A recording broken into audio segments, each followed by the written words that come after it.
Hello! ఇవాళ నేను మీకు మా ఇంట్లో చాలా స్పెషల్ రెసిపీ ఇది. ఈ రెసిపీ ఏంటంటే మీకు ఇప్పటికే తెలిసిపోయింది కదా! పండు మిర్చి కారం అండి. ఎంతమందికి ఇష్టం చెప్పండి? మా ఇంట్లో మా మమ్మీ చేస్తే చాలా బాగా ఇష్టంగా తింటారు.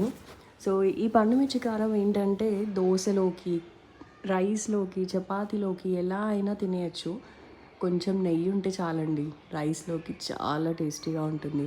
మీరు కూడా ట్రై చేయండి. ఇక్కడ ఇంగ్రీడియెంట్స్ చూపిస్తున్నాను కదా! ఆనియన్స్, కరివేపాకు, కొత్తిమీర, వెల్లుల్లి. ఇక్కడ స్టవ్ మీద వచ్చేసి కొన్ని వాటరు ఫస్ట్ వేసుకొని, టమాటోస్ ఒక 5, 6 వేసుకోవాలి. ఆనియన్స్, తర్వాత పండుమిర్చి ఇవన్నీ వేసి కొంచెం వాటర్ అంతా ఇంకిపోయే వరకు బాయిల్ చేసుకోవాలి. తర్వాత లాస్ట్లో ఒక స్పూన్ ఆఫ్ ఆయిల్ వేసి కొంచెం మంచిగా మిక్స్ చేసుకున్నాక అది పక్కన పెట్టేసుకోవాలి. అలా పక్కన పెట్టి ఇలా మిక్సీలో వేయాలి. కొంచెం సాల్ట్ వేసేసుకొని కొంచెం కోర్స్గా గ్రైండ్ చేసుకోండి.